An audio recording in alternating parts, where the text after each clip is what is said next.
من سقم وداوي الروح من سقم واسع الكرم ورب البيت والحرم إليك أتيت منكسرا. اعوذ باللہ من الشیطان الرجیم بسم اللہ الرحمن الرحیم وبہ نستعین وہو خیر ناصر ومعین.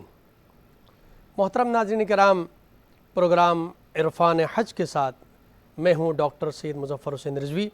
آپ تمام محترم ناظرین کی خدمت میں السلام علیکم ورحمۃ اللہ وبرکاتہ. محترم ناظرین کرام، حج دین اسلام کا ایک اہم ترین رکن ہے.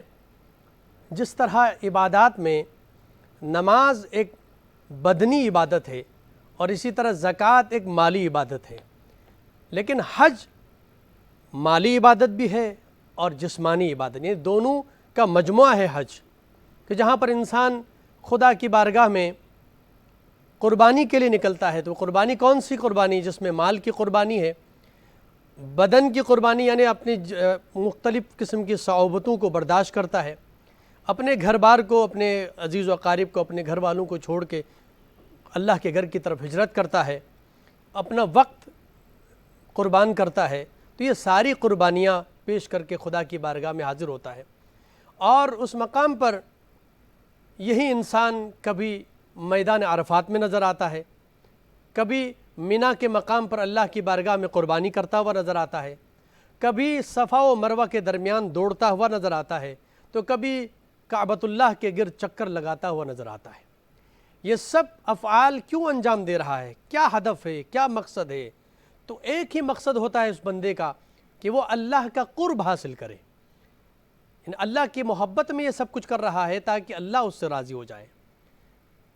لیکن اللہ کی رضا کے ساتھ ثواب اور نیکیاں حاصل کرنا، فقط سال میں ایک دفعہ اللہ تعالیٰ کا اس مقام پر بلا کر کے ایک انسان اپنے گناہوں کی بخشش طلب کرے اور نیکیاں حاصل کرے، نہیں، اس کے پیچھے ایک بہت بڑا راز ہے، ایک بہت بڑا ہدف اور مقصد ہے جس کو اللہ تعالیٰ سمجھانا چاہتا ہے کہ ہر سال انسان کو جو مستطیع ہے، وَلِلَّهِ عَلَى النَّاسِ حِجُّ الْبَيْتِ مَنِ اسْتَطَاعَ إِلَيْهِ سَبِيلًا، کہ جو مستطیع ہے وہ وہاں جائیں گے. تو ایک مقصد اور ہدف کے طور پر اللہ تعالیٰ سال میں ایک مرتبہ پوری دنیا کے مسلمانوں کو ایک مقام پر بیت اللہ میں لے جا کر جمع کرتا ہے. تو کیا مقصد ہے؟ کیا ہدف ہے؟ وہ راز کیا ہے؟ اس پر گفتگو کے لیے آج سچ ٹی وی نے، یہ اعزاز سچ ٹی وی کو حاصل ہے کہ اس طرح کے اہم ترین موضوعات پر گفتگو کے لیے علماء کرام کو یہاں پر دعوت دیتے ہیں. اور آج بھی ہمارے اس پروگرام میں ہمارے ساتھ تشریف فرما ہیں، کسی تعارف کے محتاج نہیں ہیں، بہت ہی جانی پہچانی شخصیت ہیں.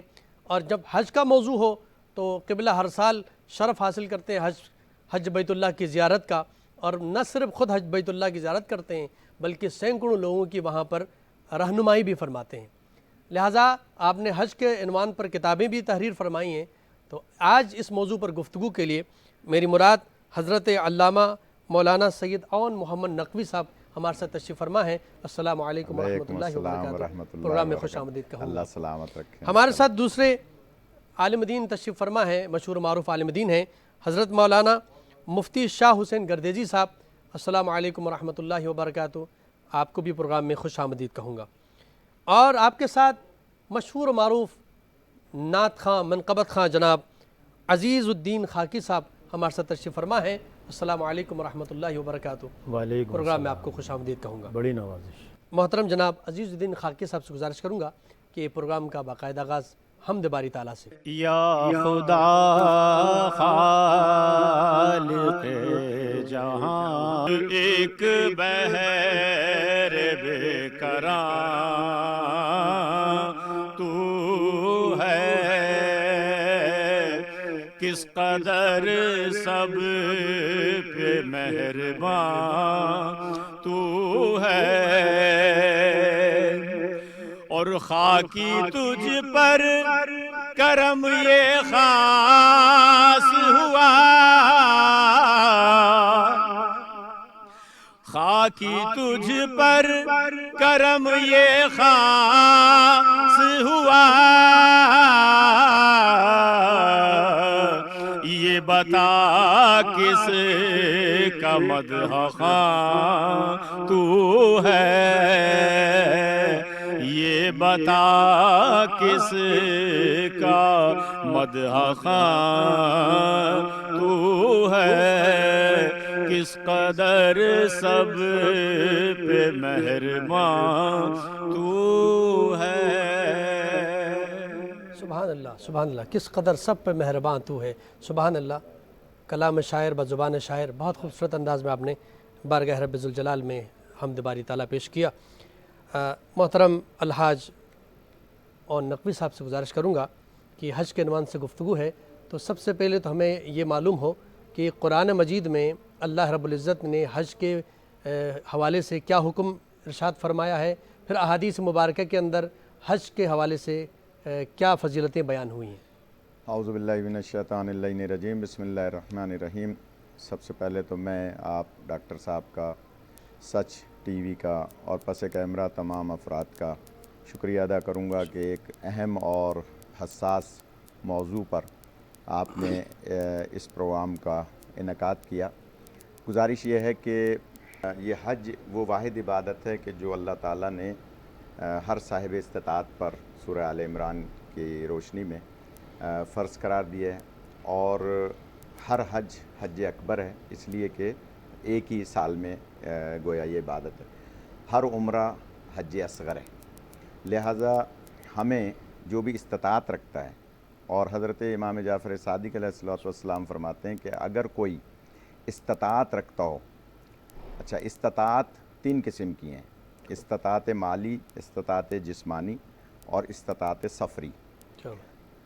اس وقت اگر آپ دیکھیں یہ کرونا کی وجہ سے جو حج محدود ہوا ہے، تو اس وقت ہمارے لیے یہ تینوں استطاعتیں گویا کامل نہیں ہو رہی۔ استطاعت مالی ہے، جسمانی نہیں ہے، اس لیے کہ ہم اڑ کے نہیں جا سکتے، ہم یقیناً ہم اس جسم کو کسی سواری کے ذریعے سے لے کے جائیں گے۔ تو اگر کوئی استطاعت جسمانی، استطاعت مالی، استطاعت سفری رکھتا ہے اور وہ حج نہیں کرتا، تو امام جعفر صادق علیہ السلام فرماتے ہیں کہ ہمیں اس کی پرواہ نہیں کہ وہ بندہ یہودیوں کے قبرستان میں دفن ہو یا مسلمانوں کے۔ یعنی اس کا مطلب یہ ہوا کہ جو جان بوجھ کے حج کو ترک کرتا ہے، اس کے لیے یہ تمام بزرگ ہستیاں، انبیاء علیہ السلام، ائمہ علیہ السلام، صحابہ کرام، وہ سب سختی فرماتے ہیں کہ اگر کوئی استطاعت رکھنے کے باوجود حج نہیں کرتا تو وہ گویا یہودی مرا یا نصرانی مرا، ہمیں اس کی پرواہ نہیں۔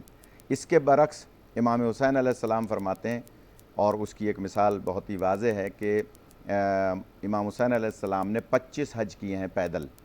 امام حسن علیہ السلام نے 25 حج کیے ہیں پیدل، یعنی دونوں بھائی مدینے سے پیدل جایا کرتے تھے اور حج کی سعادت حاصل فرماتے تھے۔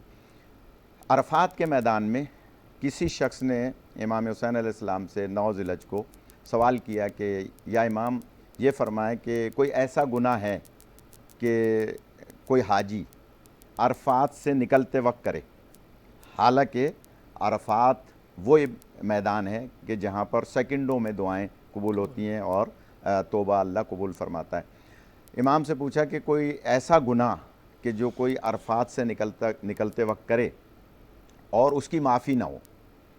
ناظرین سامعین کی خدمت میں عرض کروں گا، بہت غور طلب بات ہے۔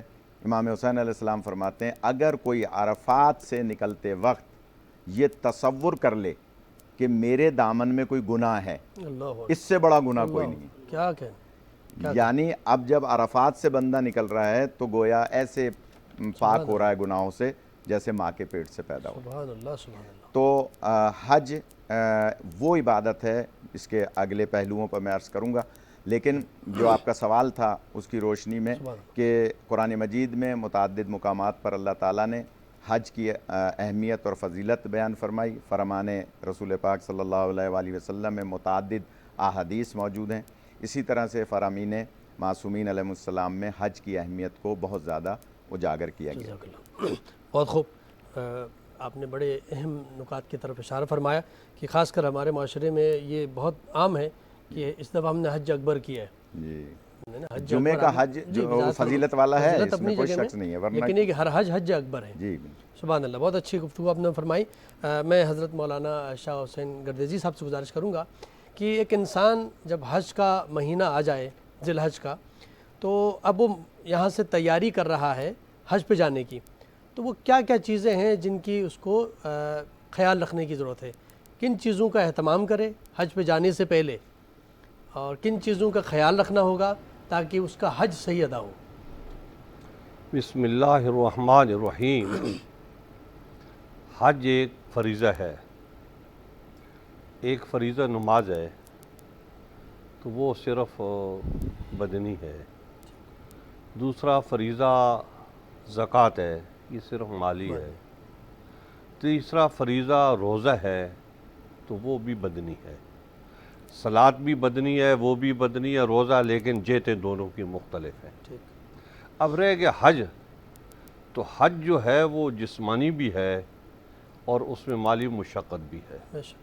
اور پھر جس طریقے سے مطلب ابھی بیان ہوا ہے کہ سفر کی مشقت جو ہے وہ اس زمانے کے لحاظ سے یا پیدل جائے گا تو یا سواری ہوگی اونٹ گھوڑا، تو یہ چیزیں تھیں. اور اب وہ سواری جو ہے نا بہت ترقی کر گئی ہے، تو بڑی آسائشیں ہو گئی ہیں اور آدمی بہت کم سے وقت میں مکہ مکرمہ پہنچ سکتا ہے. تو حج میں یہ دونوں چیزیں ہوتی ہیں، تو ظاہر ہے اس کی تیاری بھی کرنا ہوتی ہے. سب سے بڑی بات تو یہ ہے کہ جب آدمی تیار ہوتا ہے تو ذہناً تیاری ہوتی ہے. دوسری بات یہ ہے کہ جیسے آپ کہیں کہ ذی الحج کا مہینہ شروع ہو جائے تو پھر وہ تیاری کرے، تو یہ وہ وہاں جزیرۃ العرب میں رہتا ہو تو وہ کرے، لیکن اگر پاکستان میں وہ رہتا ہے تو پھر اس کو اس سے بہت پہلے تیاری کرنی ہوگی جو ہے نا. سب سے پہلی تیاری جو میں اپنے دوستوں سے کہتا ہوں کہ وہ جو لوگ شہروں میں رہتے ہیں وہ پیدل نہیں چلتے، تو حج میں پیدل چلنا بہت زیادہ ہوتا ہے. تو اچانک یہ لوگ جب وہاں پر پہنچتے ہیں تو وہ بیمار ہو جاتے ہیں پیدل چلنے سے جو ہے. پھر مطاف ہے، اس میں بار بار آدمی نے طواف کرنا ہوتا ہے، تو پیدل چلنے کی عادت نہیں ہوتی، تو اس لیے یہ وہاں پر بیمار ہو جاتے ہیں. تو پہلی بات تو یہ ہے کہ جسمانی طور پہ اپنی تیاری بھرپور طریقے سے رکھیں. پھر یہ ہے کہ ذہنی طور پہ جو ہے نا وہ تیار رہے. پھر یہ ہے کہ وہ مالی طور پہ بھی جو ہے نا وہ تیار رہے. اچھا، وہ مال بھی بتائے گا کہ کس طرح کا مال ہونا چاہیے؟ دیکھیں مال جو ہوتا ہے ایک مسلمان کے بارے میں جو تصور ہوتا ہے کہ جیسے کوئی مسلمان کسی کو کھانا کھلائے تو یہ اس پہ شبہ مت کرے کہ یہ حرام مال سے کھلا رہا ہے، کیونکہ حضور اکرم صلی اللہ علیہ وبارک وسلم کا فرمان ہے کہ مومن کے بارے میں خیر کا گمان کرو، اور یہ بدگمانی جس کو کہتے ہیں یہ نہیں ہونی چاہیے. تو ایک مومن ہے اس کے بارے میں یہی تصور ہوتا ہے کہ اس نے حج کی تیاری کے لیے مال جو جمع کیا ہے تو ظاہر ہے وہ اس کا خالص مال ہوگا، اور وہ خالص مال، پاک مال، حلال مال جو اس نے جمع کیا ہے تو آج اسی سے فرض ہوتا ہے. چوری کے مال، ڈکیتی کے مال یہ جو ہوتے ہیں یہ تو حرام مال ہوتے ہیں. تو حرام مال سے جو ہے نا وہ جیسے کوئی آدمی جو ہے نا وہ دوسرے فرائض اس سے ادا کرتا رہے، تو اسی طریقے سے یہ بات بھی ہے. تو حج کے لیے ظاہر ہے بڑا پاکیزہ مال درکار ہوتا ہے. تو پھر ذہناً عملاً جو ہے نا وہ اس کی تیاری ہونی چاہیے. اور پھر یہ ہوتا ہے کہ معاشرے میں جس معاشرے میں آدمی رہتا ہے تو کچھ لوگوں نے جو حج پہلے سے کر رکھا ہے ان سے ملاقاتیں کرنی چاہیے اور ان سے معلومات کرنی چاہیے کہ وہاں کس کس طریقے سے آدمی اپنا وقت گزارتا ہے اور حج کیا ارکان جو ہے وہ مناسک حج ادا کرتا ہے. تو یہ ساری چیزیں اس کو جو ہے نا پہلے ذہناً ان کی تیاری ہونی چاہیے. اور پھر جا کے جب وہ آدمی داخل ہوتا ہے حدود حرم میں کہیں یا میقات کے اندر کہیں تو اس کا سسٹم شروع ہو جاتا ہے. تو پھر اس کو چاق و چوبند رہنا چاہیے اور ہر جو ہے نا جو رکن ہے اس کو ادا کرنے کے لیے بڑی چابک دستی سے اور ہوشیاری سے، سمجھداری سے، تاکہ غلطی نہ کر پائے. کیونکہ اگر وہ غلطی کرے گا تو پھر اس کے لیے دوسری چیزیں ہوتی ہیں، تاوان اس کا دینا ہوتا ہے. تو وہ تاوان مختلف فقہا کے ہاں مختلف چیزیں ہیں اور اس میں تھوڑا بہت اختلاف بھی ہوتا ہے. ہمارے اپنے اندر حنفی، شافی، مالکی، حنبلی میں ان چیزوں میں اختلاف ہوتا ہے تھوڑا تھوڑا. تو بہرکیف جو ہے نا یہ چیزیں ہوتی ہیں. بہت خوب.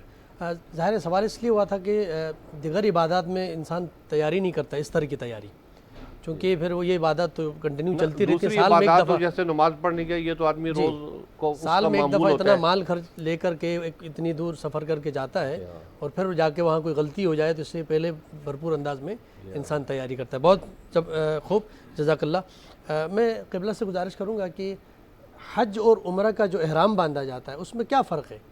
یعنی عمرہ اور حج خود دو الگ الگ ٹرمنالوجیز ہیں، جی تو اس میں کیا فرق ہے ذرا ناظرین تک؟ ہاں، بسم اللہ الرحمن الرحیم۔ جیسے کہ ابھی قبلہ نے فرمایا کہ حج کی تیاری ہم ہندوستان، پاکستان، بنگلہ دیش، یہ دیسی ممالک جو ہیں یا دور کے آنے والے جو لوگ ہیں ان کے لیے حج کی تیاری بہت پہلے کرنی ہے، ٹھیک اور اگر میں یہ کہوں تو بیجا نہ ہوگا کہ رمضان المبارک کو مقدمہ قرار دیا گیا ہے حج کا، ٹھیک کیونکہ ہم رمضان المبارک میں بھوک و پیاس برداشت کرتے ہیں، اور حج کے موقع پہ یہ بھوک و پیاس برداشت کرنے کا مرحلہ آ سکتا ہے۔ میں نے جیسے کہ پہلے عرض کیا کہ میں نے مسلسل 21 حج کیے ہیں، اور ہر حج میں کوئی نیا تجربہ اس قسم کا آیا ہے کہ جس میں وہاں پر اس قسم کے واقعات آتے ہیں کہ آپ کو بھوک و پیاس کا سامنا کرنا پڑ سکتا ہے، تو وہ ایک تجربہ ہوگا۔ اور بہت اچھی بات مولانا صاحب نے فرمائی کہ ہم لوگوں کو یہاں پہلے سے پیدل چلنے، اب کرونا کی بیماری ہے اس لیے میں نہیں کہوں گا، ورنہ بھیڑ میں چلنے، بھیڑ میں زیادہ لوگوں میں، جمعہ بازار میں، اتوار بازار میں، اور ایسے بازاروں میں کہ جہاں پر رش ہو وہاں چلنا چاہیے۔ کرونا سے ہٹ کے بات کر رہا ہوں، لوگوں میں چلیں، زیادہ پیدل چلیں تاکہ وہاں ان کو فوری بیمار نہ پڑ جائیں، جا کے ایک عادت ہو جائے گی۔ اچھا، جو حج پہ جاتا ہے وہ مالی اعتبار سے صاحب استطاعت ہوتا ہے، ایک طرح سے نواب ہوتا ہے، پیسے والا ہوتا ہے، اس کو دنیا میں پیدل چلنے کی عادت نہیں ہوتی، گاڑیوں میں چلتا ہے، پجاروں میں چلتا ہے، تو وہاں اس کو پیدل چلنا ہوتا ہے، تو مولانا نے صحیح فرمایا جاتے ہی بیمار پڑ جائے گا۔ اچھا، جب بیمار پڑے گا تو وہ جو اصل مناسک حج ہیں ان میں اس کو تکلیف ہوگی۔ اچھا، کیونکہ پاکستانی گورنمنٹ کے کچھ قوانین ایسے ہیں کہ 40 دن پہلے، یا پورا حج کا جو سیزن ہوتا ہے، جو میشن ہوتا ہے، یا کہہ لیجئے وہ 40 دن کا ہوتا ہے، کبھی 42 دن کا ہوتا ہے، کبھی 41 دن کا، کوئی 39 دن کا، پرائیویٹ گروپ اپنے لحاظ سے بناتے ہیں، کوئی 20 دن کا، کوئی 23 دن کا، تو 40 دن آپ کو وہاں رہنا ہے، تو اس لیے آپ کو وہاں کی تمام تر تیاریاں پہلے سے کرنی ہیں۔ رہا سوال یہ کہ جس پیسے سے آپ حج کر رہے ہیں، دیکھیے مال اللہ نے آپ کو دیا ہے، لیکن اس مال کے لیے اللہ نے آپ کو کچھ قوانین بھی بتائیں کہ آپ کو اس پہ مثلا خمس ادا کرنا ہے، مثلا زکوٰۃ ادا کرنی ہے۔ اگر آپ کے اس پیسے سے خمس اور زکوٰۃ ادا نہیں ہے تو اس کا مطلب یہ ہوا کہ آپ کا پیسہ پاک نہیں ہے حلال، حلال ہونا اور ہے، پاک ہونا اور ہے۔ دیکھیے، آپ نے حلال طریقے سے پیسہ کمایا لیکن زکوٰۃ نہیں نکالی، خمس نہیں نکالا، تو وہ پاک نہیں ہوا۔ جب وہ پاک نہیں ہوا تو اس سے آپ حج کر رہے ہیں تو آپ کے حج میں اشکال ہوگا۔ لہٰذا پہلے سے تیاری کریں، جو اس کے 9 چیزوں پہ زکوٰۃ ہے، اگر اس کے آپ صاحب نصاب ہیں تو آپ اس کا زکوٰۃ ادا کریں۔ نوٹوں پر خمس ہے، آپ کو 5واں حصہ خمس نکالنا ہے، اس کے بعد آپ کو حج کے لیے پیسے جمع کرانے۔ رہا سوال یہ کہ حج اور عمرے کے احرام میں کیا فرق ہے، تو بہت بنیادی فرق ہے۔ عمرے کا احرام آپ میقات سے بھی باندھ سکتے ہیں، اور نظر کا احرام کر کے آپ جدہ سے بھی باندھ سکتے ہیں بالامر مجبوری، لیکن حج کا احرام آپ میقات کے علاوہ کہیں اور سے نہیں باندھ سکتے۔ حج کا احرام آپ کو میقات ہی سے باندھنا ہے۔ مثلا حج کا جو میقات ہے، سب سے بڑا میقات ہے خود مسجد الحرام، یعنی مقام ابراہیم علیہ السلام۔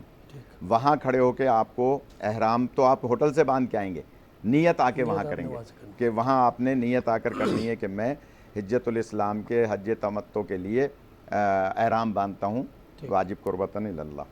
تو وہاں سے وہ حج کا احرام بنتا ہے۔